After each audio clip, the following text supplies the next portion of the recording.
interest of time, I'm going to skip the normal introductions. And just, if you do ask a question or speak, just introduce yourself at that time. So let me start first by welcoming everybody to the semi-monthly meeting of the Standing Panel on Social Equity and Governance. I'm Gary Glickman, the chair of the panel. Today we have a special, I would say, presentation by a panel of experts. And when Jade and I and Margaret and some others were talking about what to do at this meeting, we thought it would be very, very useful to give people an opportunity to explain the defund movement. And what does it really mean? What do we need to know about it? Because there's been a lot of press, there's been a lot of misinformation out there. It's becoming a political football. And what we really need to know is, what do we really mean when we say defund? And so we've asked a few people to come together and help us understand that issue a little bit better so that we can make our own judgments. I want to thank, first of all, Jade Barry James, who was instrumental in pulling together this panel and will be moderating, and also Margaret Sims for her input as well. So thank you both for your help. And with that, let me turn it over to Terry Gerton, the president and CEO of the Academy, for a couple of remarks. Terry? Thanks, Gary. It's wonderful to see so many people online this morning to join this really important conversation. I just want to make a couple of administrative announcements. Because of the topic and its importance, we are recording this session. We often don't record standing panels, but our participants have all given their permission for us to record this. What that means is we'll be keeping you all on centrally managed mute initially, so that we don't interrupt the flow of the conversation. And we'll be monitoring the chat. And Jade, as the moderator, will be looking for your questions in the chat when we get to that portion of the conversation. So to facilitate the recording, I would ask that you all just let the conversation flow initially. We'll keep you on mute. And then as it gets to the point of inviting question and answers, we'll do that through the moderated chat function. So if you have questions, please enter them in the chat as we go along. Jade and Margaret and Gary will pick those up in the course of the discussion. So Tithi, is there anything else we need to cover in terms of process? No, I think you covered it. All right. Well, with that as background, then Jade, I'll turn it over to you to begin today's discussion. Thanks so much. Okay, thank you, Terry. I just want to start by talking a little bit about this panel. I think that it was described as a panel whereby we agreed that we are living in an unprecedented time where meaningful dialogue really precedes action. I think that you are joining the Standing Panel on Social Equity with NAPA, whereby we've committed to an action agenda around social equity. And so today we hope that we will have a shared understanding that we can engage in a meaningful dialogue, really looking at ways in which we can eliminate racial inequality, bias, and disparities in America. I think that our discussion today is really about how money is spent. A lot of the defunding conversation, the conversation that you see in the academic journals and the news media, on the television, and in communities, more importantly, is really about prioritizing how money is spent. And so we organized today and invited this awesome panel of people, some people you know and some people you don't know, to join us to talk about this movement, what it means, and how we can really establish our action agenda. So today we have, in alphabetical order, Dr. Mohammed Al-Qadri. He's a professor and head of the Department of Public Policy at the University of Connecticut. He's a friend of friends. His current research is focused on social justice and social equity equity in public policy and administration, including gender, race, and ethnic disparities in policy and administrative outcomes. Until this year, he co-chaired the NASPA Diversity and Social Equity Committee. He has over 50 peer-reviewed articles. He's also a co-author of Women in Public Service, Barriers, Challenges, and Opportunities, as well as Things Happen, Stories from the Public Sector. His practitioner experience includes service as a senior research associate at the Center for Urban Redevelopment and Empowerment, that's at Florida Atlantic University, and as a value for money performance auditor with the Office of Auditor General of Canada in Ottawa. Dr. Al-Qadri has authored in excess of 40 community and professional studies in areas of governance and public management, and he indeed is a friend of social equity. We also have invited a fellow New Yorker. Some of you know I'm from the New Jersey community. And so Dr. Oscar Odom III currently serves as the Vice President for Security for the Brooklyn Navy Yard Development Corporation. Dr. Odom has served as a commissioner on the New York City Districting Commission of New York City. Dr. Odom is the former first deputy sheriff commissioner and 4-star chief of the New York City Sheriff's Office. He's also a retired New York City police detective, has served 20 years. He also has served several New York City mayors. Dr. Odom has had several assignments in the New York City Police Department, patrol officer, police academy instructor, intelligence division, I'm getting a little nervous here, career criminal investigation unit, and the juvenile crime squad, looking at in the fugitive enforcement division. We certainly have a distinguished guest in Dr. Odom. He has served as a news commentator on policing, criminal justice, and terrorism issues. He also has a distinguished academic career in that he's been an adjunct professor. He earned he has in fact received a JD from CUNY School of Law, where he was an associate editor of the Law Review. He also earned a doctorate of education with a specialization in educational leadership and management with distinction at Capella University. So Dr. Odom is a Fulbright Scholar criminal justice peer reviewer, and we're very happy and very lucky to have him this morning.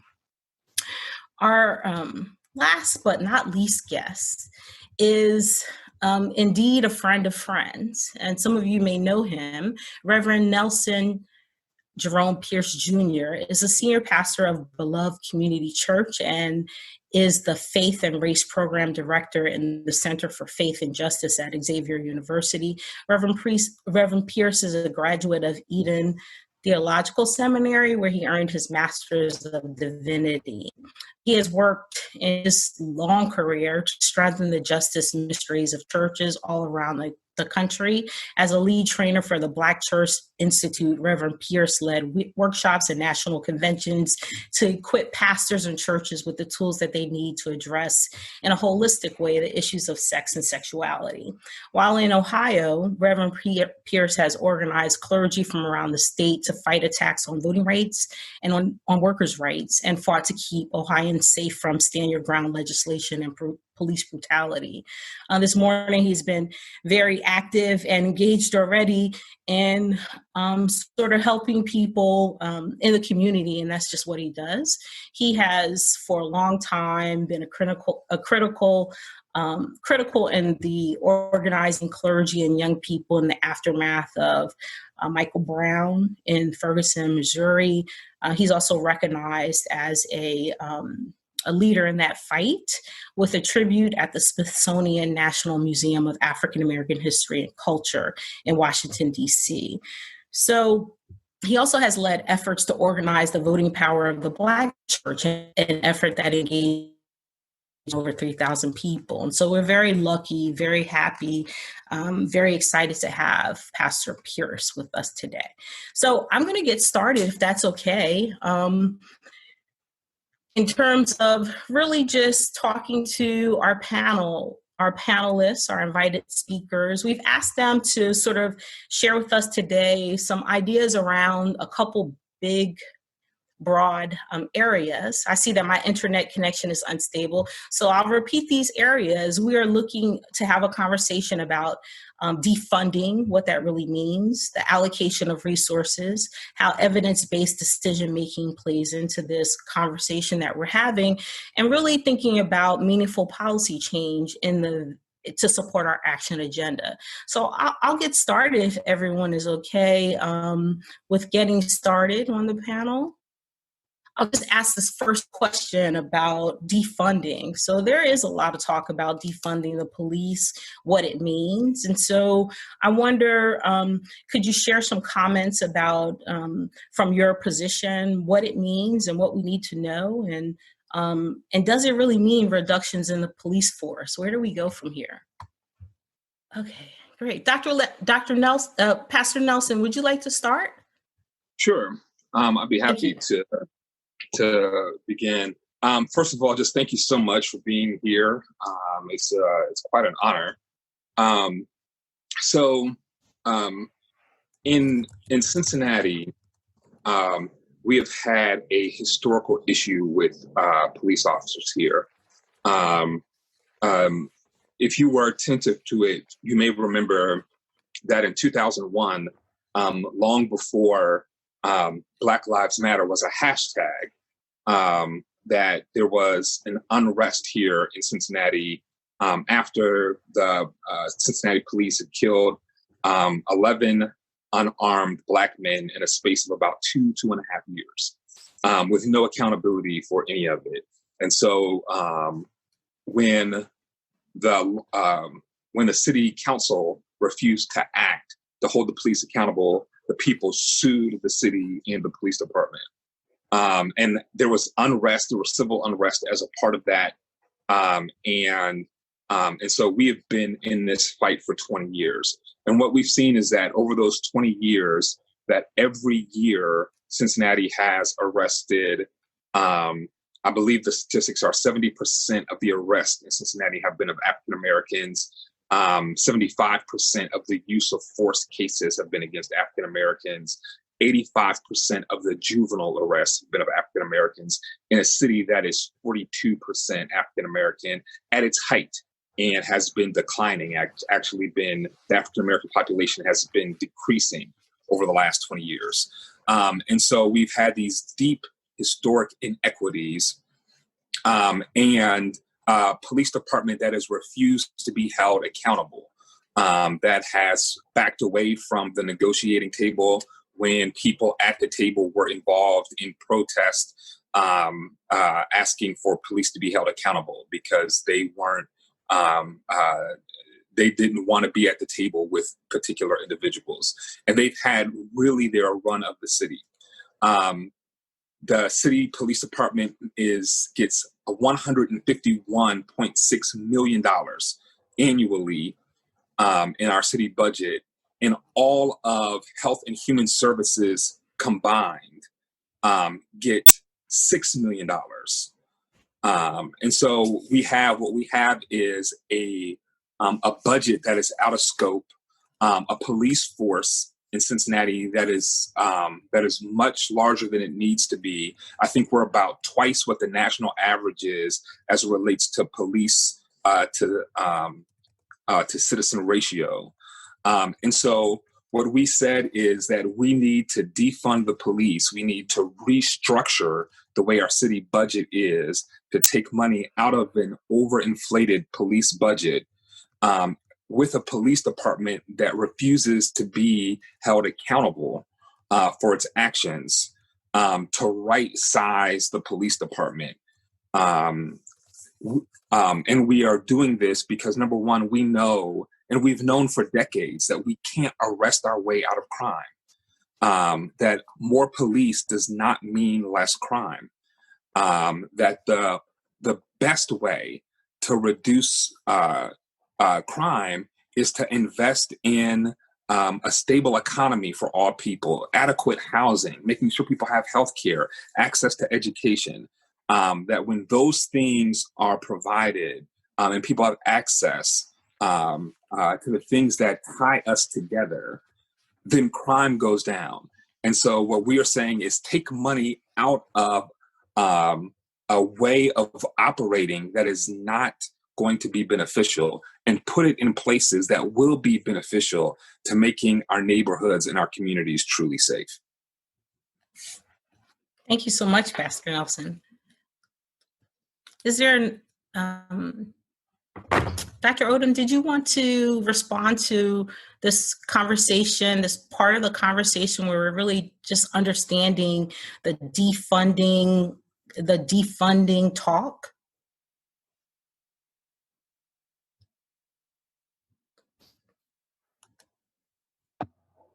Yes. First of all, I would like to say thank you for having me here for this panel discussion. I think it's very important and a lot of issues are raised. The Defund the Police movement has caused or raised issues on both sides of the aisle, both Republican, Democrat, liberal, and in the public, to look at to say, what do we mean by defund? And there's so many different meanings of defund the police, even within parties, even within the public. Some people actually want to take money out. There are other politicians that have been on TV saying, no, we do not want to take money out of the budget. We just are upset with some of the acts that the police are doing. When we look at this, I say, yes, there needs to be police reform. There's no doubt about that. But I think when we look at this, sometimes we say, are we really saying defund the police or are we saying reform the police? Because there's a theory by somebody by the name of Joe Overton. And he says, and I'll read it, it says, the question window theory is the range of policies politically acceptable to the mainstream population at a given time, also known as the window of discourse. And what he talks about is certain times we will reach for things that are unthinkable in order that we could get things that are sensible or acceptable when we look at these different things. I'm a person that I'm very much into data. I think decisions should be evidence-based and data-driven. And one of the things that I look at, say, for example, New York City, we have crime up over 400%. We have shootings up over 200% inside New York City. And as a former detective, it always would hurt my heart to go to these different scenes because as an African-American male and one who was raised in a housing project, to see this sort of tragedy that is taking place, because the numbers don't lie with a body. If it's a dead person, it's a dead person. There's no going around it. The mayor of Atlanta just was on TV on the news speaking about how she was upset about people killing one another because she said, it's not the police. We have to stop killing one another. In a unique way, I say, I throw this on the shoulders of the political leaders because, first of all, they are the ones who ultimately approve the budgets. As a chief and former commissioner, I used to have to review the budgets. And then it goes to them. They're the final say, the politicians. So the politicians, I always say to them, if you knew that there were issues that were wrong with policing, what have you done? If you didn't know, where have you been? Are local leaders reading the crime reports of their particular areas and districts that they represent? If they are reading them, are they proactive or are they reactive? If you know that there's certain services that are needed for your particular area, what are you doing about it to get these services to the area? So when we look at this, it tells us from the overtone theory that we're going to the unthinkable because there's so many other issues involved here. These issues didn't start with policing. These are other issues of society that's a reflection of what is happening in policing. Because the thing is this, as when the shooting took place with George Floyd, I was on TV saying how it was wrong, that was not proper police practices, and that he should be guilty. And I know in the United States Constitution, innocent until proven guilty, and you get all that. But from my practitioner sense, what he did was totally wrong. And I went on national TV to say that. So when we look at these things, I think that we need to look in our communities. We need to speak to our political leaders and also our religious leaders and get everybody involved to sit around the table. Because here's a question, and I'll stop at this one, somebody else thought. I would say to political leaders, I would say, Have you ever read the crime reports or statistics of the area that you represent? Have you ever read them? Have you ever went on a ride along with the police to see what they encounter and what they do out there? You expect the police to do so many different things.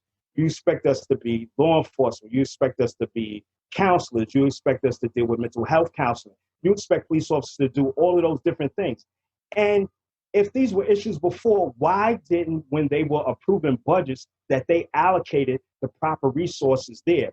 Why is it seen that now people are pointing the finger at police and saying, we must take from your budget, as though, first of all, they approved it, and as though those different issues are being done by the police? Not at all. I reviewed budgets. I had to sit down with different mayors when I was a chief in the New York City Police Department. I had to sit down with mayors when we went over different budgets. So I think that people should examine the budgets, develop some metrics, look at it, and see where the resources are coming from, because it's not only from the police budget, there's other budgets out there where you're spending money and you're doing things. And lastly, I will say, when you say take money out of the budget and say you put it in the youth, definitely should be from the youth, but why does it have to come from the police budget? Why can't it come from another budget? And the thing is, this is that if you allocate money for people to play in the playgrounds, there's no correlation to say that crime is definitely going to go down because you have money for the parks to go down. Not at all. In New York City, when they first started their juvenile crime squad, I was a member of it. And the purpose of this was to find alternatives to incarceration for juveniles and to find programs that they could get in as opposed to being incarcerated. So I was involved in that process, and I loved it because I got a chance to help juveniles go into programs as opposed to being incarcerated. I'll stop there. I'll stop there. Thank you very much, Dr. Odom. Dr. Al-Qadri, would you talk a little bit? We heard so far, we talked about, sort of this talk around defunding. Some of it includes the issues, community issues, other ways in which we sort of articulate or define this, operationalize this defunding perspective is really based on the issues, the unmet needs in communities. Maybe it's not really about policing. Could you share a little bit your perspective around defunding and what that means and how it relates to policy issues, that kind of thing? Thank you, Jade, and thank you to the organizers of this important discussion, I think. So in a literal sense, when we talk about congressional language, right, this is in policy world, when we talk about defunding something, we talk about abolishing or suspending programs. If a policy is not funded, that doesn't happen, basically. But the practical meaning of defunding, as my colleagues have said, it really means reallocating and redirecting funding. I don't know that it's about creating new funding opportunities. I think it's about redirecting funding from police departments to other government agencies to create alternative approaches to policing, essentially. So just for context, LA budget allocates $3.1 billion to policing. That's like a billion, right? That's about a big chunk of the budget, almost like a quarter or more than a quarter of the budget. They spend about $30 million on economic development, about $81 million on housing. So a $100 million diversion from the LAPD is a drop in the bucket for that police force, right? You want to talk about how much we spend on police departments. And New York City, if you factor in the benefits and the fringes, they spend about $10 billion on policing a year, which is about 11% of the city's budget. So when we talk about defunding, we're really talking about alternative and non-policing ways of dealing with service calls and with calls to dispatch, basically. And the defunding movement is essentially a way to reduce the amount of money available to police departments, in my opinion, to slow down, to do four things. One is slow down the militarization of police departments. The less funds they have, hopefully the less militarized these organizations become. And that's a serious problem. It's about the unnecessary and excessive use of force, particularly against individuals and communities of color. And, we talk excessive use of force, we're talking deadly use of force in many cases, and that's not good. It's about reducing the reliance on policing in situations that really don't necessarily require policing. And it's about investing in alternative policing tools, which we can talk about later in this conversation. Let's talk a little bit about militarization of policing. I mean, this is the London Metropolitan Police Department principles when it was started in 1829. We call them the Peel's Principles of Policing, right? They emphasize crime prevention, public approval, willing cooperation of the public, and minimal use of physical force. If police departments were doing that today, we would not have any movements and any problems with police departments, right? So these are the foundational principles of police departments. But unfortunately, particularly in the US, there's been a shift toward militarization that started in the 90s, in response to, started in the 60s in response to different events that didn't really require policing, that was more about structural problems of racism and poverty and issues like that. SWAT units were introduced then. Today, about 60% of the 15,000 or so local governments or local police departments have SWAT units. I mean, 60%. Can you imagine? I mean, who needs SWAT units? SWAT units were supposed to be things that they would use to deal with hostage situations and barricade excessive use of weapons, right? So this is barricade people with weapons. This is why we needed them. And 60% of the 15,000 local enforcement departments have SWAT units today, which is a problem. The U.S. military surplus program has given about $4.3 billion of equipment to local law enforcement agencies. My best example of this is Coral Gables, Florida, where the busiest call is an identity theft call for police departments. Had 2 tanks at some point, or 2 armored vehicles, rather. I mean, why do they need 2 armored vehicles in Coral Gables, Florida? But that's happening all over the country. And between 97 and 2004, the military has been giving, instead of scrapping these old machines, they've been giving them to local governments, which arguably makes more money in parts and things like that to the manufacturers of these armored vehicles and other military equipment. So we also cannot deny the lack of gun control laws, and I'm going to be on the police side here for a second. The lack of gun control laws has affected the militarization movement. Lack of police action on gun control has left police departments with little choice but to get the bigger guns, right? It's as the guns in the street got bigger, you can get those at Walmart even. The police department wanted bigger guns, so we had like an arms race between the streets and the police departments.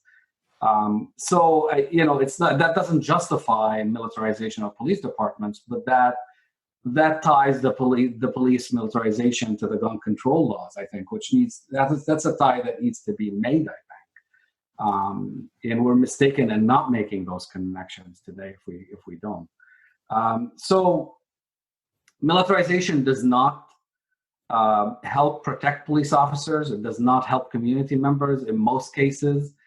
Militarized units are more likely to be deployed in Black neighborhoods than anywhere else.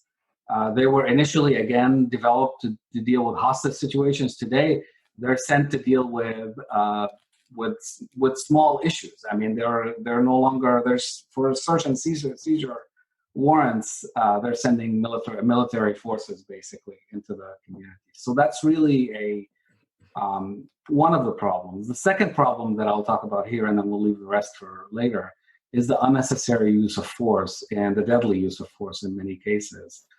Not all use of force is unjustified, by the way. I mean, there are situations where use of force is important, and there are situations where you need policing.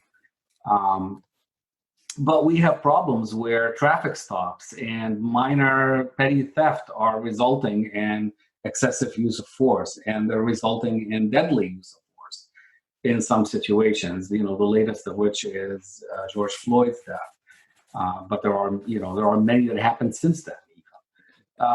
So at the risk of oversimplifying here, we have a problem with organizational culture and a problem with policies and procedures, neither of which is going to be resolved by defunding the police department. LAPD reducing LAPD's budget by 3% is not going to address this unnecessary use of force problem that we have. So we need to be careful with that, I think.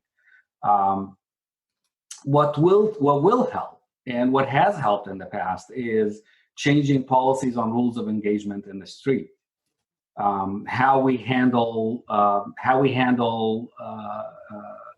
minor offenses and traffic stops and things like that. There are clear policies that can be very effective. So Campaign Zero has done a lot of research on this. More restrictive use of force has been shown to be associated with fewer police-involved killings, and that's important to note here. Police units could place evidence-informed restrictions on police use of force that are designed to significantly reduce police violence in communities. So police culture is another problem, and that's really the elephant in the room here.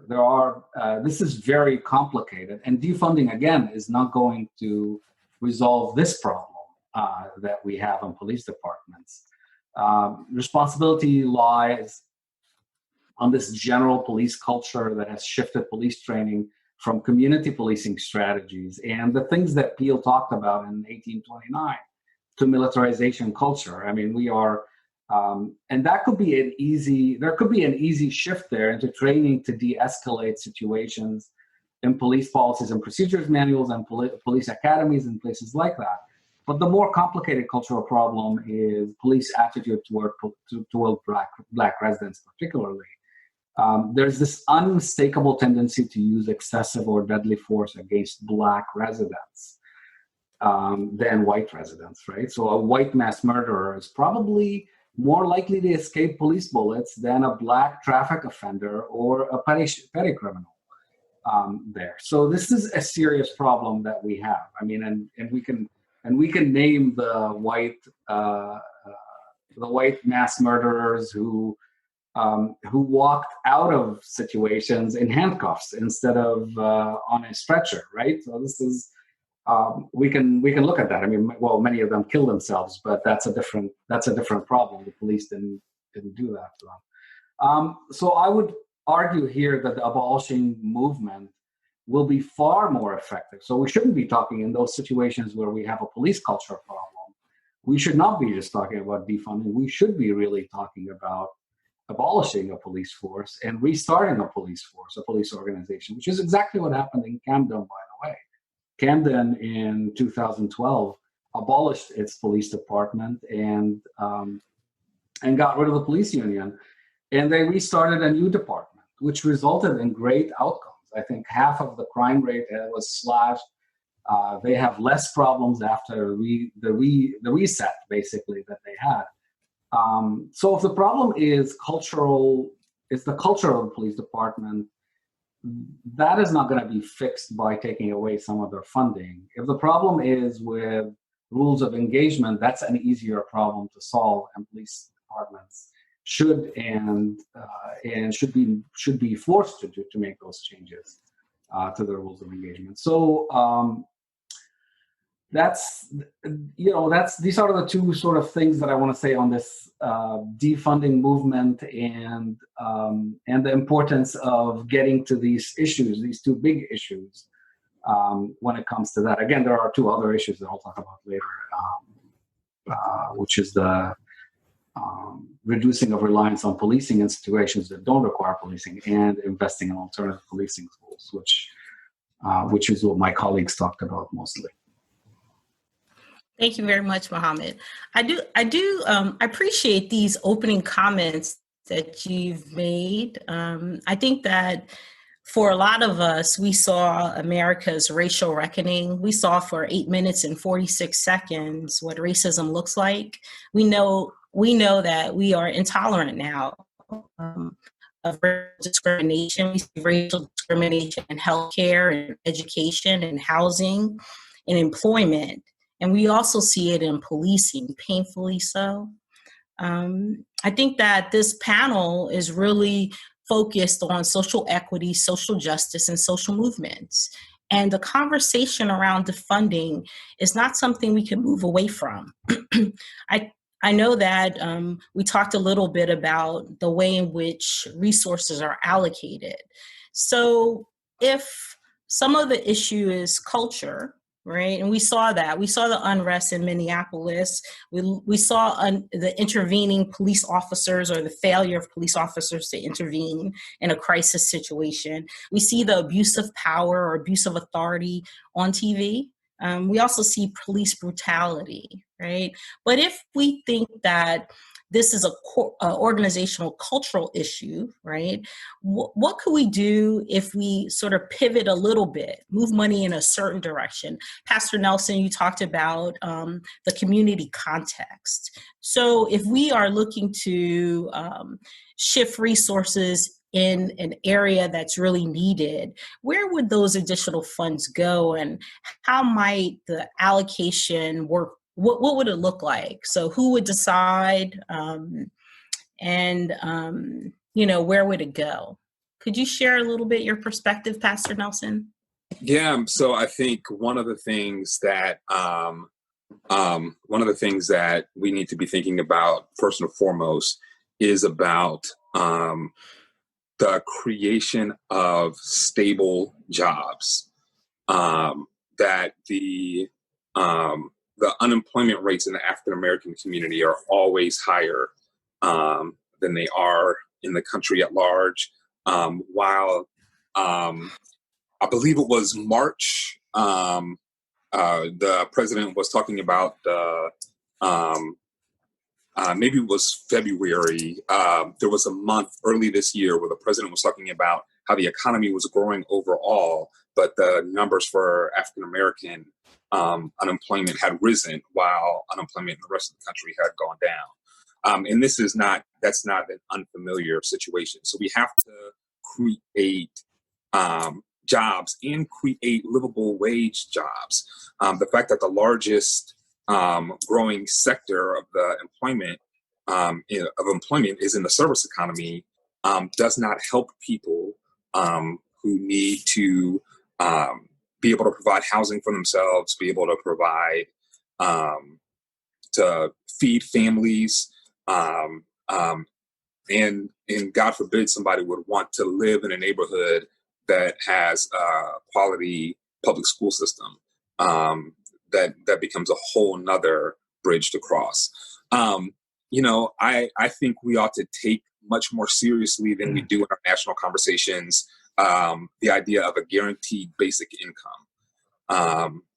Dr. King wrote about how our dependency on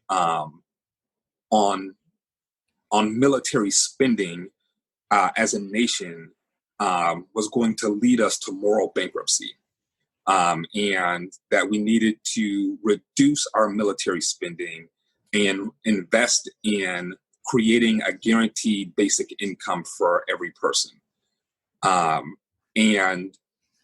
I think we need to take that very seriously in the time and right now as we think about the way that global markets have shifted, the fact that state and local officials have been caught between reopening an economy in a pandemic so that people could work because there's not enough federal money coming to allow people to stay at home and stay out of poverty.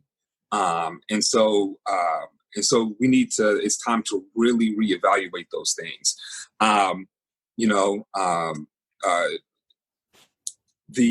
There was a comment earlier about defunding being reaching for the unthinkable so that we can get something more reasonable. And I actually think that right now, what we've been doing is our conversations have been limited to what is palatable. And we have to expand the conversation to not just what is incrementally palatable, but what we need in order to survive and thrive in the Black community and as a nation. And these major steps, thinking about a guaranteed basic income, these things that months ago were unthinkable in the public conversation. These things, we need to have serious conversations about moving in that direction. Otherwise, the culture will win. And I think the defunding is the way to attack the culture of policing, because the reason the culture has not changed has not been because there haven't been reforms. We have had reform after reform. We've had body cameras and non-lethal measures of intervention. We've had training. We've had bias training and cultural awareness training. We've done all kinds of things to help reform policing, but the culture is ingrained because the money keeps going. There is not an incentive to change. And that's why defunding is important. Police unions have entirely too much power over city governments. And part of how we begin to break that power is to take away the money that goes into policing and use that money to do the other work that's entirely necessary. Thanks so much, Pastor Nelson. I'm going to pivot a little bit. I know that Dr. Odom, you are a former police officer, well aware of budgets in your capacity as commissioner. And in a lot of ways, I say you're knowledgeable about what the community context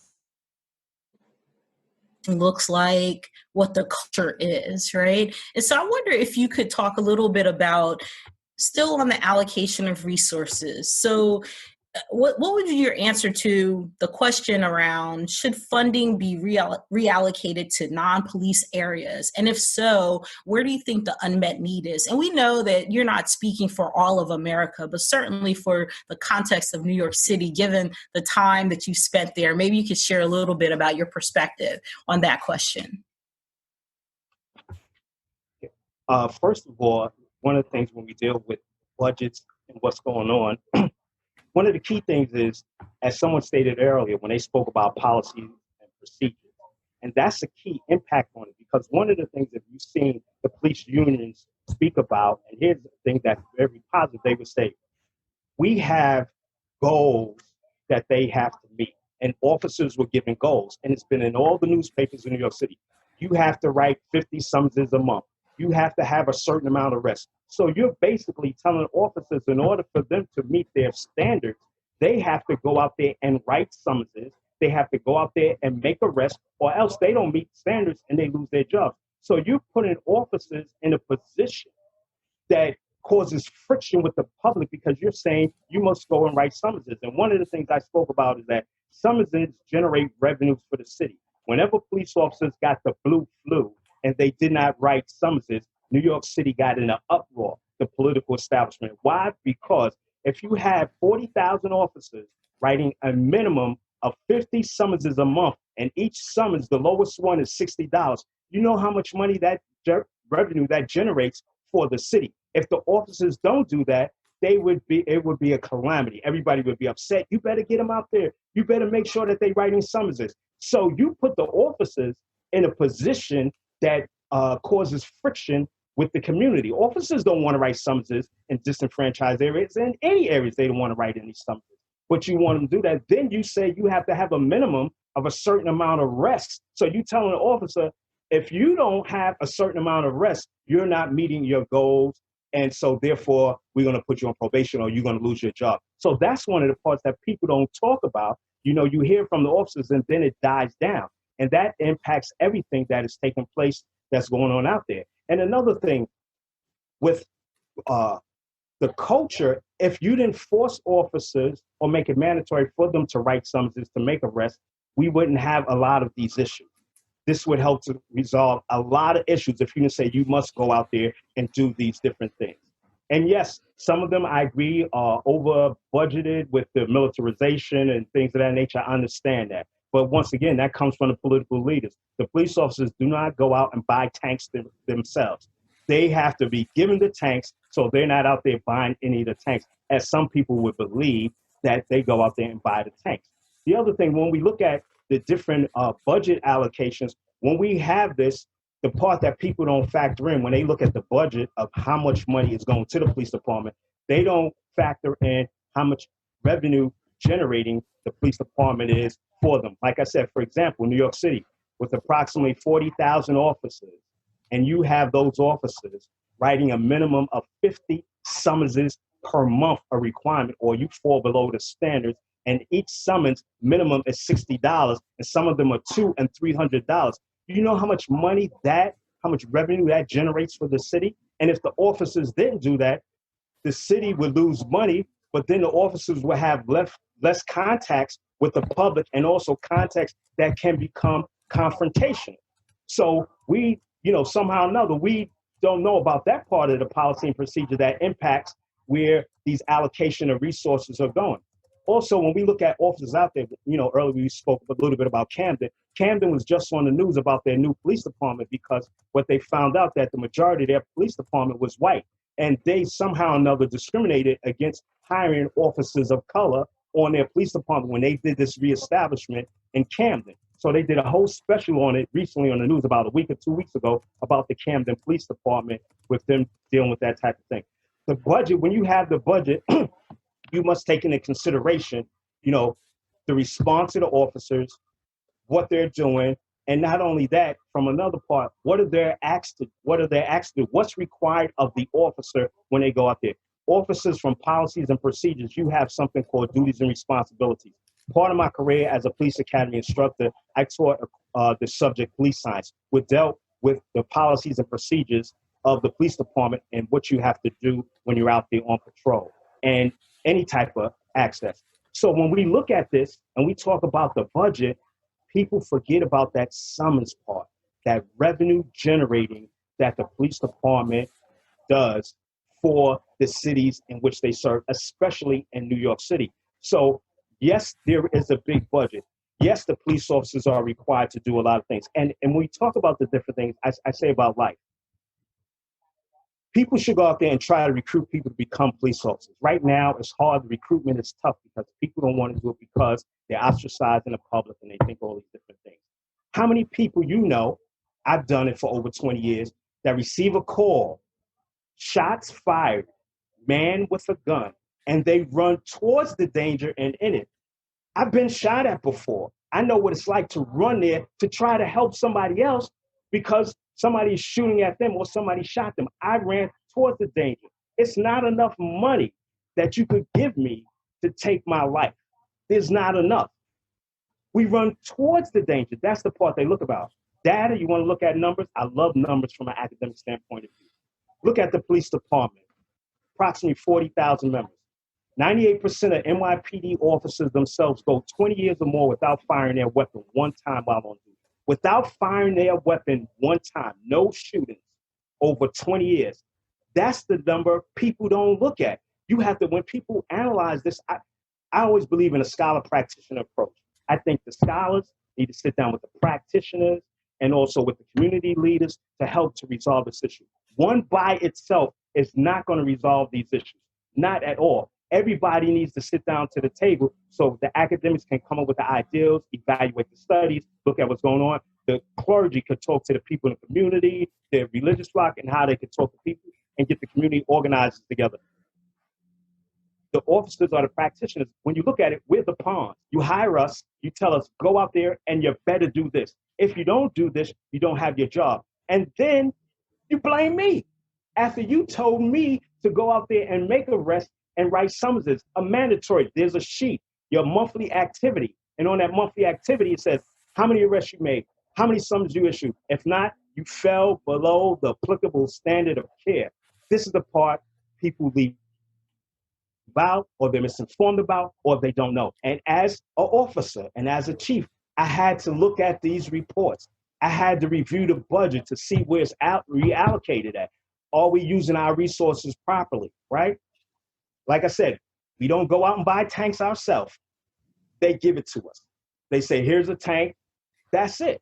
Equipment we get, we don't go out there and buy any of this stuff ourselves. They give it to us, and they expect us to respond to these situations. People forget about the first attempt on the World Trade Center bomb in 1993. People forget about 9/11 when police officers ran there. It bothers me and it disturbs me when people say, this is the job you took. This is what you're supposed to do. Yeah, I'm supposed to get shot at. I'm supposed to be shot because I took this job. Not at all. This is a societal issue, and we all need to work about this or to resolve this together, not one by itself. So when I look at these things, I will stop looking at the budget. It's approved by the politicians. They review it.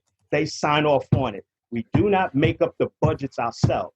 So if there's an issue with the budget, we need to look at the political people who sign off on the budgets and approve these budgets. Remember, public servants, you sign off on it, you give us the money, and you say, write summonses, arrest people, you better do this or else. That's the part of the equation that a lot of people are missing and they don't understand. Dr. Odom, thank you very much for your discussion on the topic of allocation of resources. You know, we said early on when we organized this session that this is a discussion, it is not a debate. We know that there are a lot of things as academics we need to know about this movement, right? The way the conversation is going and the action strategy. It's almost an outside-inside strategy for change, right? There are quite a few of us who agree that we need to take action now, but you know, there's a conversation that needs to be had initially. So this is initial conversation. I think that in our standing panel, we'll have other conversations. I want to talk a little bit about evidence-based decision-making. Some people on this call and people who will hear our discussion today really are like me. My superpower is an evaluator. I appreciate police who run into danger, but I also appreciate the community context where people fear law enforcement. And so I wonder if we reallocate resources or provide additional resources where there is an unmet need. I wonder, how do we judge success? What are some measures that we could use? How do we know that the reallocation is the right strategy to move us in the right direction? Dr. Al-Qadri, could you talk a little bit about evidence-based decision-making, how we know whether or not we're winning or losing? Maybe that's not the right way to see this perspective, but how do we know that the change we made is the right change? What do you think? But that's so 9 out of 10 encounters in some police departments are, or 9 out of 10 calls for service in some police departments are not for violent crimes, and they don't require necessarily a gun to be presented at the situation. So if we want to talk about evidence-based, we should start with analyzing our calls for service and figure out how we've been responding to these calls for service and what are the outcomes of these calls for service. And we can do that today. We can do it after we implement changes, whether it's defunding or diverting funds into social programs or diverting funds into hiring social workers instead of hiring police officers in the police department. Sometimes that could work, right? You don't want a call to a child abandonment situation to have 20 officers and no social worker to be found. Or they'll sit there and wait for a social worker to show up for a couple hours because there aren't enough social workers out there. So that's where we need to start. I think if we're talking about evidence-based practices and keeping tabs on on whether or not we're having a successful outcome. So we start with that as a baseline, and we continue to monitor that as we move forward. We can always look at patrol statistics and analyze the encounters to determine whether escalation where it occurs was warranted. We need to analyze targeted policing actions, and use of force is recorded. We can always monitor that. Not all use of force, as I said earlier, is unjustified, but higher numbers of use of force and how that affects different communities or people of color particularly can be an indicator that force is unnecessarily being used. So there are a lot of red flags that we already have data on, I think, and success there is evaluated by looking at the trend and benchmarking against peers on all of these things. So it's, how we can really start doing that today. There's no reason, this is a situation where we can flatten the curve on day one of taking action, right? We're talking a lot about flattening the curve these days. We can flatten the curve on day one, we can flatten the curve by changing police policies and procedures and engagement, rules of engagement on the street. We can flatten the curve on day one by sending the right people to these calls for service, or going into a response to a call for service with an attitude that this is not a violent situation. I don't need to escalate this situation, and monitoring who's been escalating and who hasn't been escalating. I mean, there are police officers who have 17 or 18 complaints on them, and they're still on the street. So there's a lot that can be done there. That's all I have for now. Thank you very much. Pastor Nelson, did you want to talk a little bit about how we judge success, especially from the community context? Yeah, I think success is judged by having stronger, safer communities.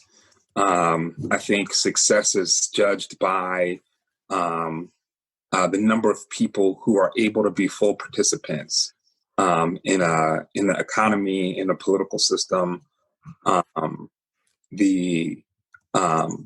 the health and vibrancy of the community. I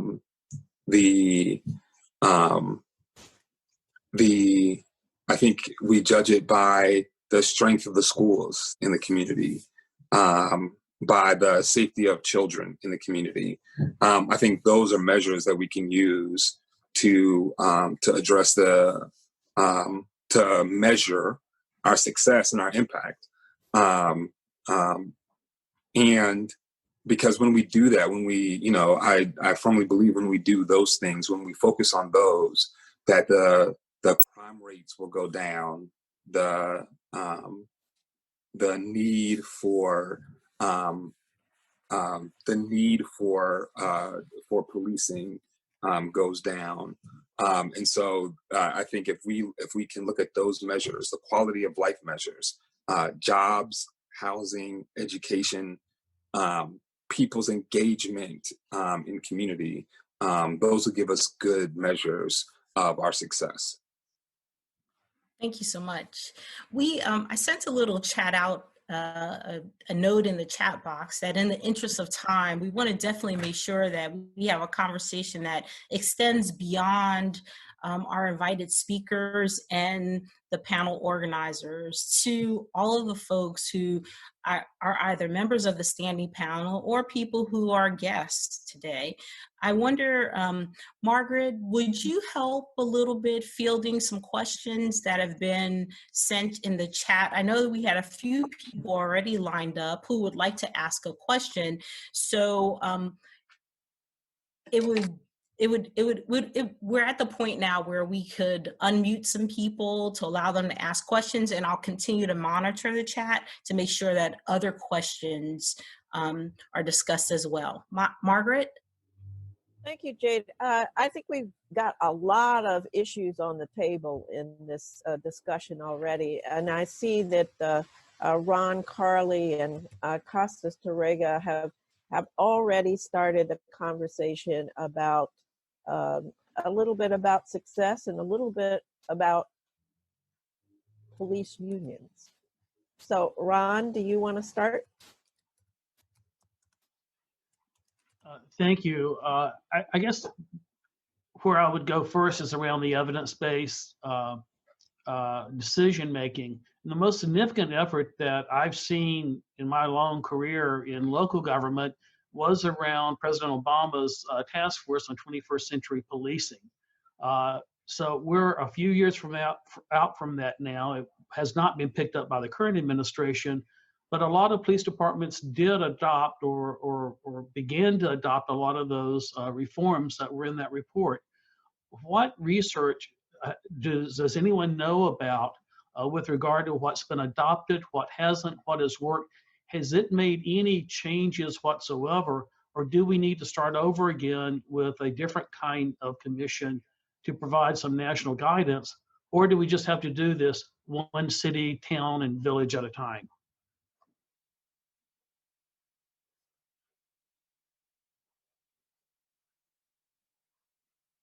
Costas, did you want to build on that? Yeah, and I think Ron is giving us a good platform. It's always my belief that NAPA as an organization should focus on administrative resolutions of public issues, not on policy promotion.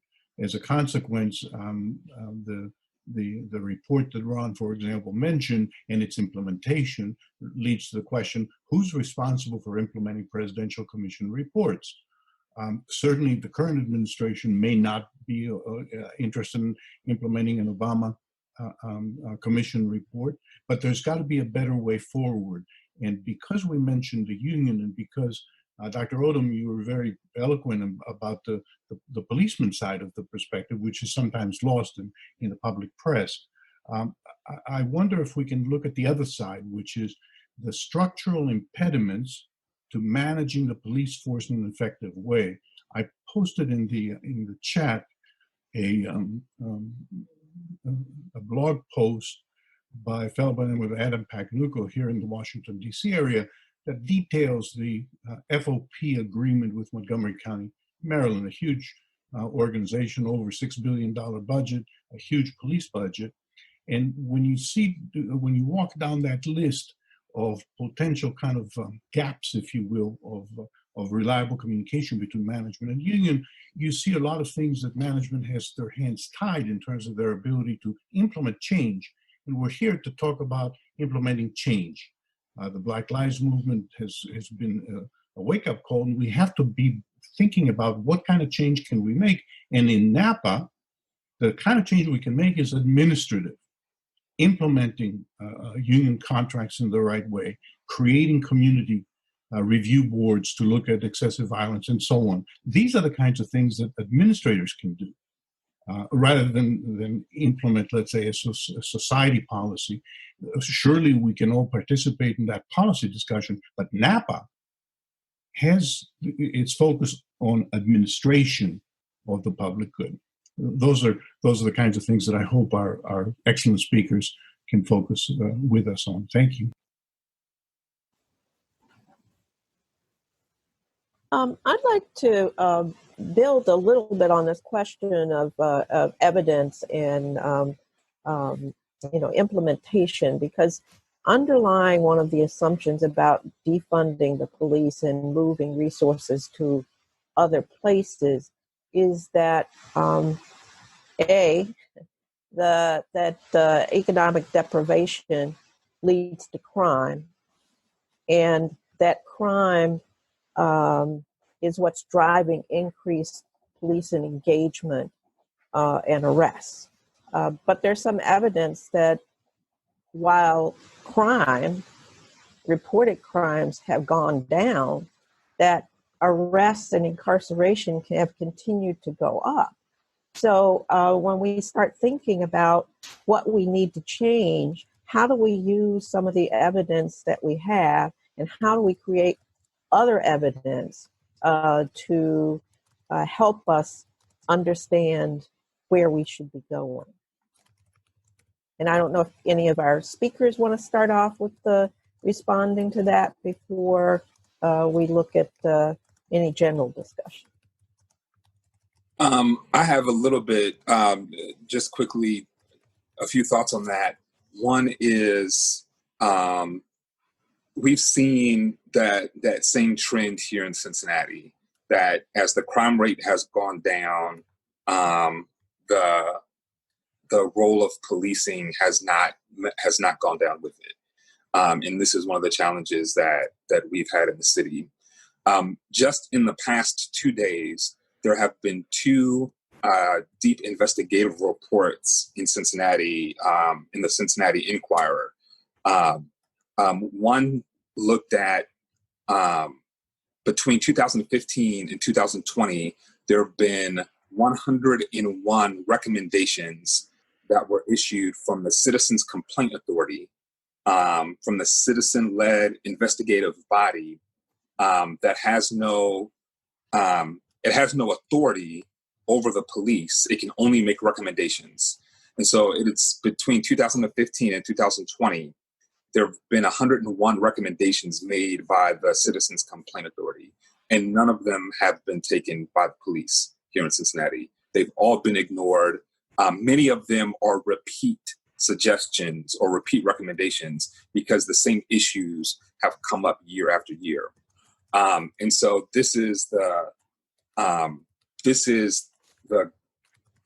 part of the context of this current conversation, is that we've had recommendations. We have a body who's responsible for making recommendations, but it has been up to the police department itself to be willing to adopt and make those, and ours has been unwilling, which has been part of the challenge.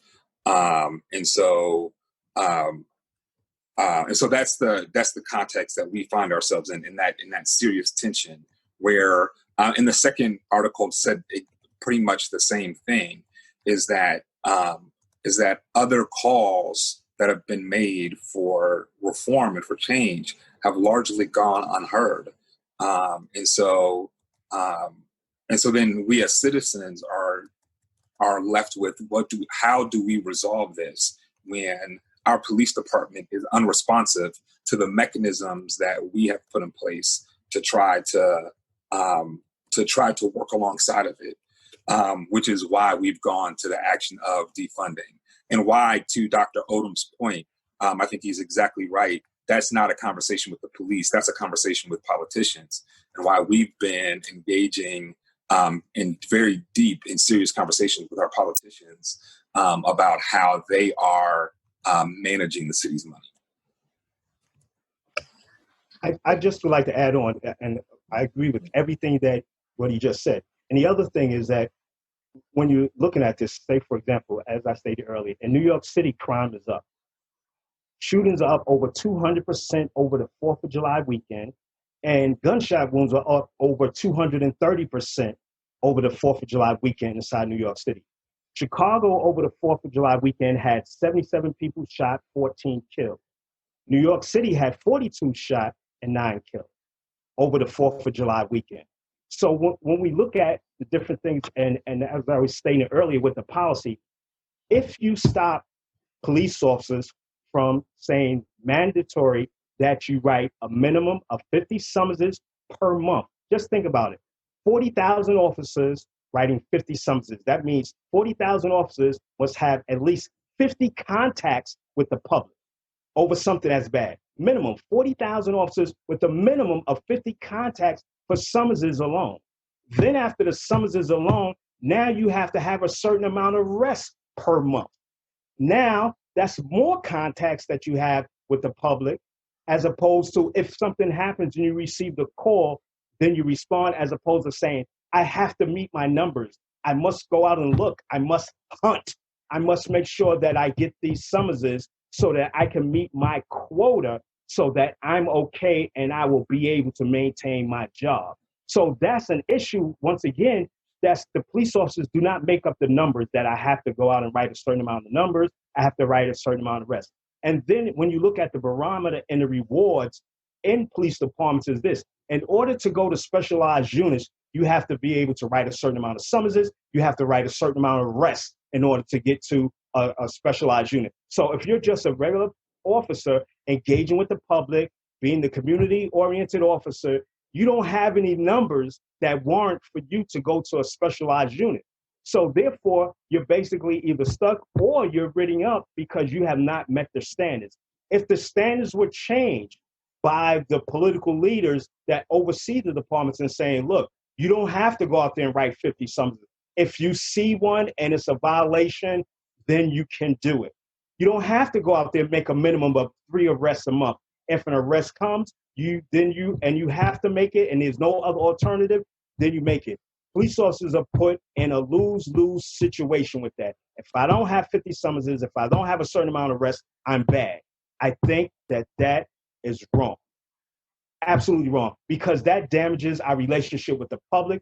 And what it does is every time they have an encounter with officers, it's a negative encounter. It's not like we come into birthday party celebrations. It's not like we're coming to cookouts. We coming to give you a summons, or we're coming to arrest you, right? And then when we get the call over the radio, the call is not come to a party, come to a community center. The call is there's an issue, there's a problem, respond now. That's the calls that we receive. We don't go out and look and say, let me make something happen, get a crystal ball. The call comes to us on these situations. The directives, like I said, it rolls from the top down, right? Summonses. You've seen it, if you've been reading the newspapers in the past, you'll see officers get the blue flu. They're mad. Officers are not writing summonses, because the city is losing money, generation. And when the officers speak up about, I have to write summonses, I have to make arrests, then they get demonized or they get punished by the structure itself.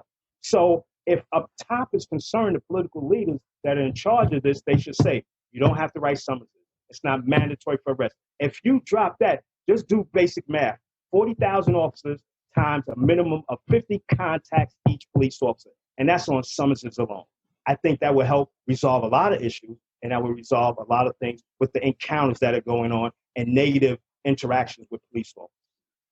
Thank you very I think much, Dr. Odom. I do want to say that, while we talk about the problems, the practices, the policies, and refocus toward administrative action, I do want to remind everyone on the call today that this is just the first of multiple conversations needed as we think about administrative recommendations or executive action that's really needed during this time. I do have a question from one of our standing panel members, a few of them actually. And so I'm going to unmute Dr. Gooden. Susan Gooden is the dean of the Wilder School, and she has a question that is she's going to ask, and she may involve another member of our panel, Dr. Myers, in the conversation as well. Dr. Gooden? Thanks so much, Dr. Barry James, and thanks to you for organizing this outstanding panel and for each of the speakers.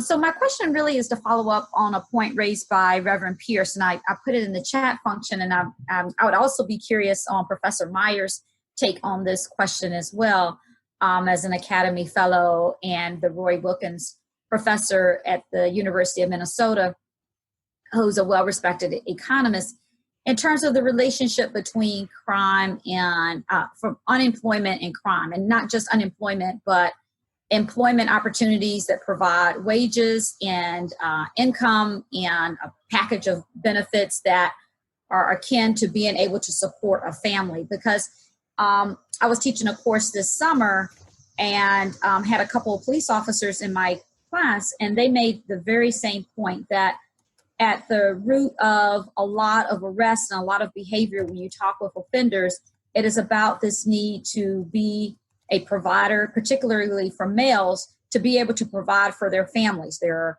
are, child support obligations and responsibilities that should be there, as well as just being able to provide and survive and thrive as everyone wants to do. And then this is coupled by when people are released, then not being able to get employment. And we've seen some movement there about, eliminating the box for checking whether you've been a convicted felon or not. But still, that is a huge barrier. Even if we go back to Padger's work and study about it's easier for a white male with a convicted felon to get a job than a black man with no record. And I thought that was just a huge study that still resonates across time. So I'm just curious if you could talk about this in more detail, if there are any policy interventions that you are aware of that are sort of linking these two, or what we might expect from that. And again, so I'm directing this to Reverend Pierce, and I'm also hoping that Dr. Myers would be willing to respond as well. Thanks. It's a great question. One of the things that we're beginning to think about here is what would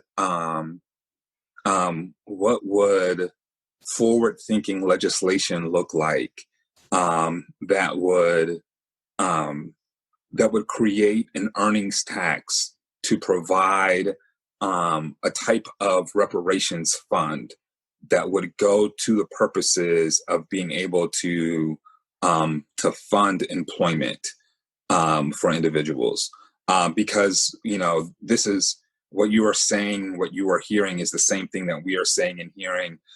Our Black police group, they're not quite a union, but the organization of Black police officers here have been very vocal that they support the redirection of money if it goes towards employment, number one, because they're seeing the same things, is that the unfortunate truth is the underground economy is always hiring, and so we have to be able to provide ways to create jobs, and so that's one of the things is can we create an earnings tax that provides money to help create stable employment. It's one of the reasons I also think we need to have more conversations about universal basic income, is because as globalization continues to happen, and I was just driving through the other day, I was up on the other side of the state, driving through Warren, Ohio, and Warren, Ohio is a ghost town of what it used to be, because all of the factory jobs that once made Warren a thriving city have moved. And then all of the secondary places that depended on the factory jobs, the bars, the restaurants, the dry cleaners, the daycare centers, those places are boarded up and those buildings have been in disrepair for 20 years. And so, and the people who once lived there, their children are trying to get as far away from Warren as possible because there is no economy there. And so, and this is happening in cities and towns all across the United States. It's going to move its way into our major cities. They are going to be impacted by this sooner rather than later. And so we need to think about what does it look like to create an economy that says that the fact that you exist means you have a right to live well. And it is not tied to your productivity and a capitalist system that is unsustainable. And so, so part of that, I think, is dramatically rethinking what is our social contract with one another. So, thank you very much, Dane Gooden, for raising this provocative question, and thank you very much, Reverend Pierce, for pointing out that there's a connection, between poverty, employment, and crime. But actually, we're having two separate conversations. One conversation has to do with what are some of the determinants of crime, and how do we address the underlying core problems of disadvantage in our communities. And so I too have had police officers in my class, and many of the progressive police officers have adopted this view that it's not really about policing. It's not really about law enforcement. Rather, it's about poverty. It's about jobs. And it's actually sounds quite progressive to have a police officer say, I think the root cause of these racial disparities in criminal justice system is poverty. That's one conversation. But then the second conversation has to do with the origins of the police department, the role that policing has played within Black America.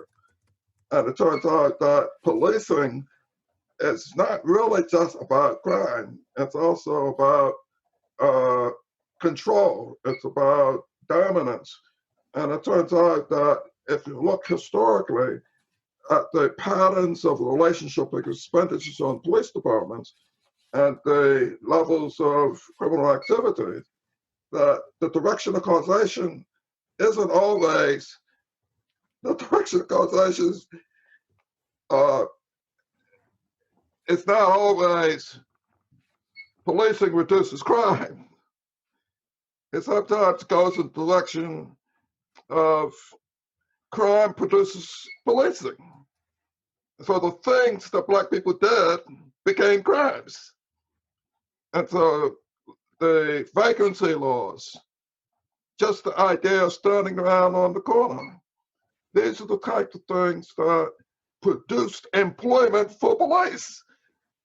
And economists have begun to explore more deeply the perverse incentives that police departments have to arrest people for doing things that, to arrest Blacks, to doing things that most other people would get a pass for.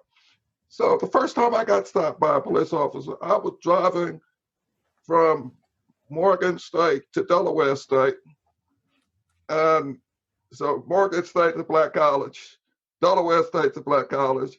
It's nothing but white rural areas in between.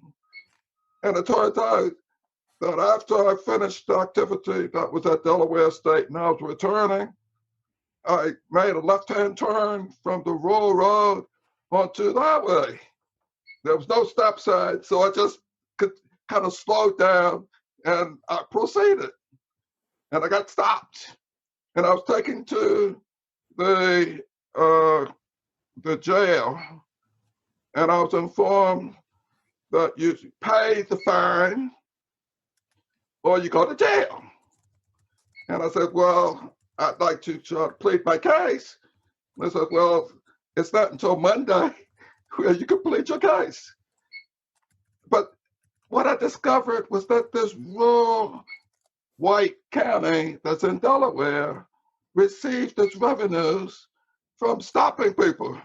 And most of the people they stopped were Black people who were driving from Delaware State back to other places like Philadelphia and Baltimore and so forth. And so if you think about how do we fund police departments, what is the basis for producing the revenues? In many instances, it's so perverse, it provides the baked-in incentives to disproportionately arrest African Americans. So I want to try to separate these two conversations. One conversation has to do with what is the relationship between employment, poverty, schooling, and criminal activity. It's real. I'm not going to dismiss it. I spent half of my life doing analysis of it.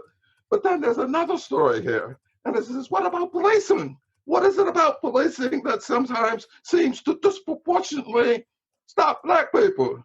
And the answer is that it's really deeply rooted into the core functions of policing as control. And so I would recommend that we try to keep these two conversations separately and not create this kind of progressive liberal veneer that somehow by shifting our resource allocations from the police department to anti-poverty programs or labor markets, that we solve the more perverse problem of what is the nature of policing in America. Thank you. Thank you very much, Professor Myers. I was trying to type in the chat and respond to things. I do want to say that we are we're clear in our first discussion that this is it's a crucial conversation that we need to have as we understand where we are with things. I am reminded that Representative Bass from California said that we're at a point where we need to make a point or make a difference, right? And this is very distinguished about, where we are with things. I know that we're clear about the role of the academy, but we're also clear about the need to have a discussion so that we understand what the issues are. There are so many issues that need to be vetted, right, and discussed, and also administrative action that really needs to be recommended. We have a problem where it's really important for us to address it, right? In all of the ways in which we do that, make meaningful change occur. And so your comment and Dr. Gooden's comment about, the incentives for policing, very important, especially given the community context, the programs that are available, the policies that are in play, and the administrative action that's expected. And so thank you so much for making those comments and directing us in a meaningful way. We had a few other questions or issues that some wanted to discuss. But in the interest of time, we have a few more minutes. And so I want to pivot back to this discussion we were having on evidence-based decision-making to give Dr.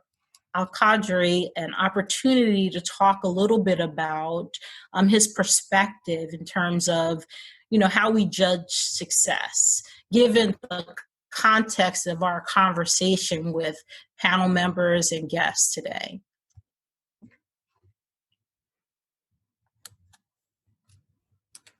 Unmute myself.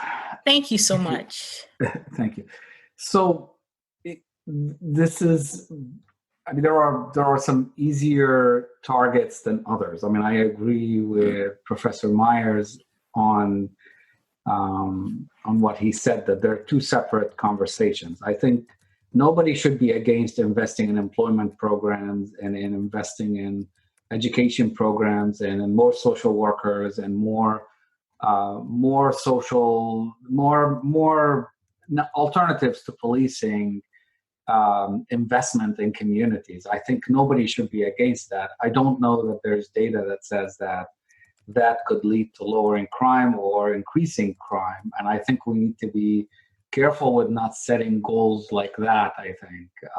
And if we do that, then we could see an investment in communities that doesn't result in reducing crimes. And there's another side to this conversation, which is what police departments do. And that is an easier target for us in terms of evaluating success. I think nobody has said stop and frisk so far in this conversation. Stop and frisk is about administrative actions, right? This is about administrators, police officers, street-level bureaucrats, as Lipsky would have called them, right? Who stop people. And it just so happens that in a city like New York City, 90% of the people stopped were Black or brown people. And the vast majority of these stops resulted in nothing, but 10% of these stops resulted in petty crimes and in things that they would have not covered. So this is targeting policing and pretextual stops and consent searches and stop and frisk like policies result in over-criminalization of people of color and communities of color. And I think we can reduce those. On day one, we should be able to see results and better outcomes. And that's what I was trying to say earlier with flattening the curve. These are results that we can see immediately. Thank you very much. Is there another question that we wanted to address at this particular time? I think we've covered most of the things that I jotted down after listening to the initial conversation. But certainly the conversation does, I think that there is one question that was previously addressed, and I don't know if there's any need to expand on it. It was a question that Marilyn Rubin raised, but I think we did discuss some of the issues she raised in terms of having the specific targets. So I'm not sure we need to elaborate on that, but if anybody, Marilyn, if you would like to have somebody elaborate on that, you can nod your head. I think you're unmuted, so if you wanted to see if we wanted to build on the earlier points that were made by Dr. Odom and others. Yes, thank you. It was interesting for me. I mean, for part of this, I was only able to listen to the audio and missed seeing everybody. But thank you. This was really, I guess Dr. Odom would be the person that would be most directly affected by this. I was a professor at John Jay College for 30 years. And so had interactions with lots and lots of police officers, and really was exposed to a wide range of them. And learned a lot about how they felt about policing the community. But what I'm really interested in is your discussion on the requirements put on police about having to make arrests, and I'm very familiar with this. But I also see, can you tie that at all to the issue of police culture? I mean, I just would like to hear a little bit more discussion on police culture and what happens when police officers go through the academy for their training. I've heard various opinions on how much they have been exposed to diversity, what kinds of how they when they run into issues in the community, to whom can they speak. But I would just love you to speak a little bit more about police culture, and if you see that at all tied into the to what's put on them in terms of having to make a certain number of arrests. Thank you. Yes, definitely it's tied into the culture. One of the unique things that I always said about policing, especially in New York City, because what happens is officers who got in trouble for abuse of force or too many stop, question, and frisk, I was a consultant that dealt with the Simon Wiesenthal Tolerance Center, where we had to retrain these officers, go over different issues as far as racial profiling, criminal profiling, and their interactions. And one of the things that I personally discovered myself was that when you look at police officers, you talk about a culture. Go look at police officers that work in Central Park on Fifth Avenue and by the UN. They have a totally different perspective on policing. Their perspective is, yes, ma'am, no, ma'am, yes, sir, no, sir. Where's the caviar? The caviar is over here. That's their perspective because their interactions on Fifth Avenue is totally different. So if you want to talk about a culture, look at the cops that work by the UN or on Fifth Avenue. They have a totally different culture and a totally different concept than police officers who may work in the term we used to use in the 80s, we used to use the term A house, meaning very busy. Say, for example, one year I worked in a precinct in Brooklyn and we had over 400 murders, right? I've worked where I had my memo book with that within an 8-hour tour. I would have 20 to 40 incidents that I respond to, and none of them were to say hello, but it was either a shooting, a stabbing, or something like that going on. So we know we have precincts that were labeled A house that had those type of interactions, as opposed to Central Park or Midtown South or by the UN, where they didn't have those type of interactions, nor did they have to respond to basically any type of call, except for maybe the dog is missing or something happened with the dog or the tree guard outside. So you have different cultures within inside there, depending on where you work at.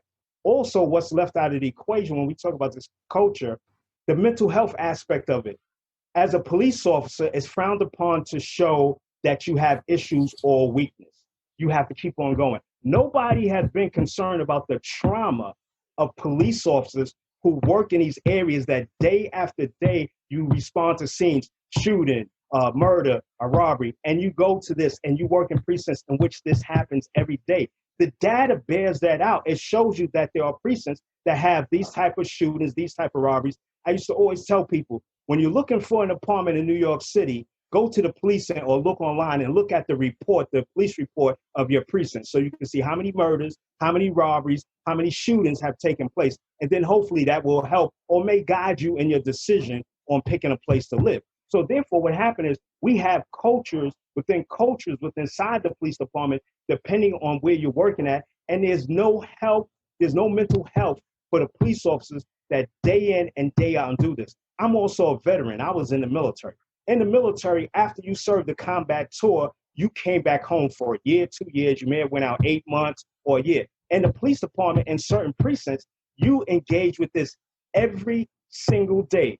Robbery, shooting. When one of the officers in New York City Police, Detective Gunn, when he had got shot in the head and he was in a hospital, you know what they did when police officers came to visit him and he was in a coma.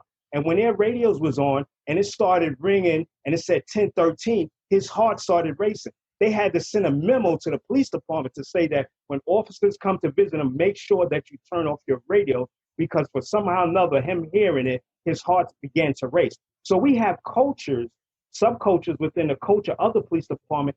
And then once again, a lot of it is the expectations that we put on the police officers. Like I stated earlier, if you don't tell me that I don't have to write a summons, if you don't tell me that I have to make an arrest, I have a different type of interaction with the community and I have a totally different culture as opposed to I have to go out there and I have to do this. And especially when it comes to making arrests and also issuing summonses. So if you pull that back, you won't have that type of culture of, you know, us versus them or warrior, you know, mentality is the difference. And then also we look at a lot of people that are on police departments across the country are people who are veterans, who served in the military.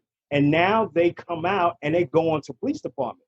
So basically they have already been trained in the warrior mentality. But then now when you come there, if you tell them to go out and make arrests and to go out and make summonses, they go out and do as directed. If you tell them no summonses, no arrests, then they won't do it because they have certain events in the police department where there's certain parades or whatever, and they tell you there will be no issuing of summonses, there will be no arrests. And what happens during those events? There's no issuing of summonses and there's no arrest. And therefore, what does that do? That lessens the contact time with the public in a negative way. It also helps to reinforce a culture of community-based. This is what we're doing. We're not out there to arrest them. We're not out there to penalize them. It's not us versus them. We're there to help and assist them. But what happens is when you say we have to do this, mandatory summons, mandatory arrest, you cause issues for the police officers. And then you have that correlation of I have to go out and do this. It's us versus them. I have to meet my numbers. And you make it, and what you're doing is you're creating a culture of hunters. And in a very harsh word, hunters, you must go out and do this. And so, Dr. Odom. Yes, I'm sorry. Thank you very much. I think that our discussion today about police culture, about administrative behavior, about action is really helpful. We had one other question on our group chat that deals with this defunding conversation. And so I just wanted to allow some time for that person to ask the question, but thank you very much for your comments. But stand ready because this question is coming. Tom, did you want to ask your question now? Thank you very much. There's a little background noise and I apologize.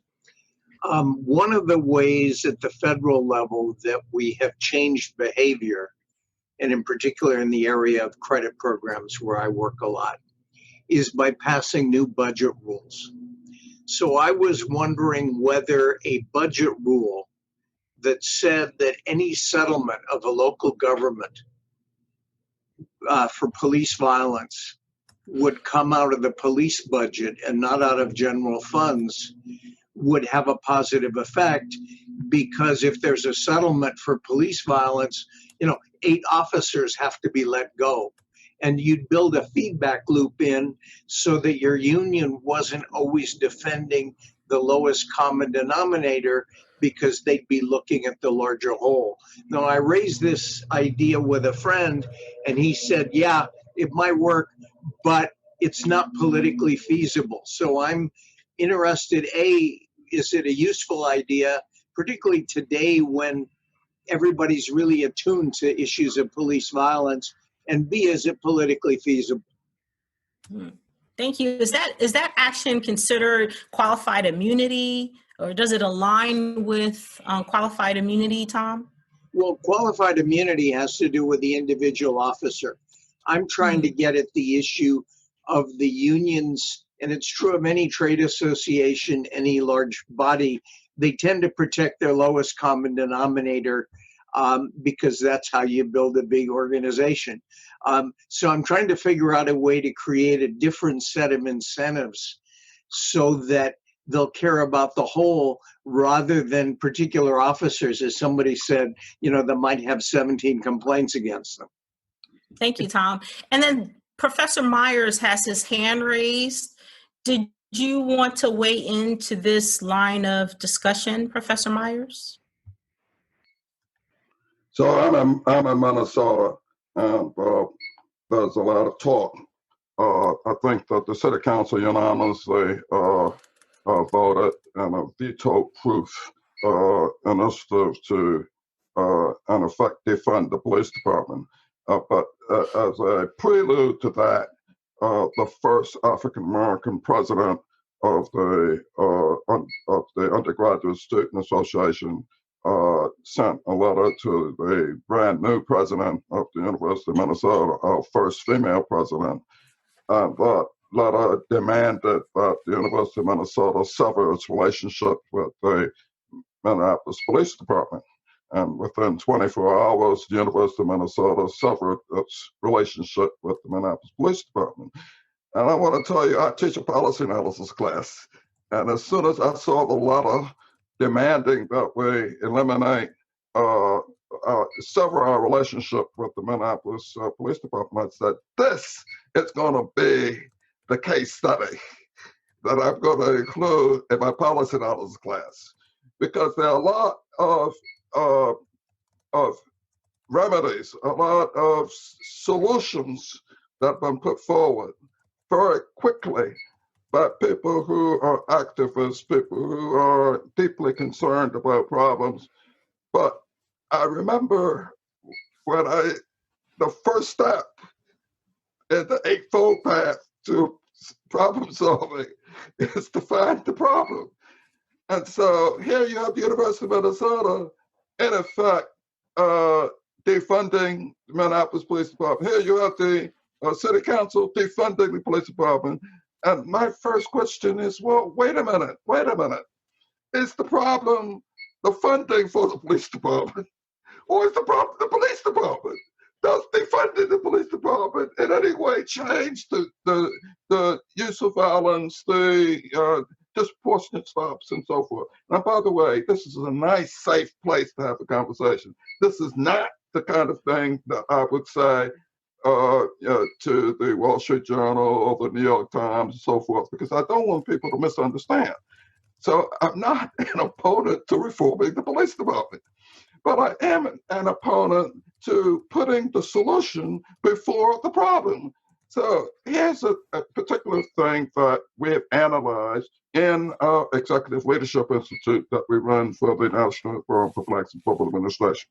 Okay, so for the past 14 years, we've been doing this workshop, a one-week workshop, on problem structuring and policy analysis.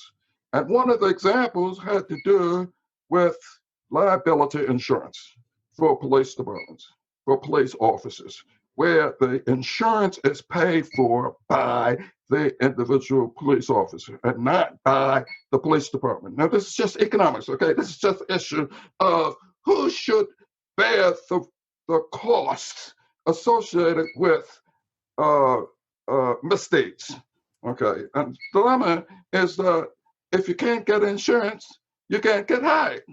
If you engage in misbehavior, you'll never get insurance. See, it turns out that it's similar to having an orthopedic surgeon having to have insurance. The more people they maim, the higher their premiums will be, and the lower the likelihood that they'll be able to work as an orthopedic surgeon. And so malpractice insurance actually has part of that corrective device. Okay, so who pays the malpractice insurance? The American Medical Association gets upset when they say that malpractice insurance is so high and it's driving people out of the market. But then on the other hand, somebody has to have the appropriate incentive not to misbehave.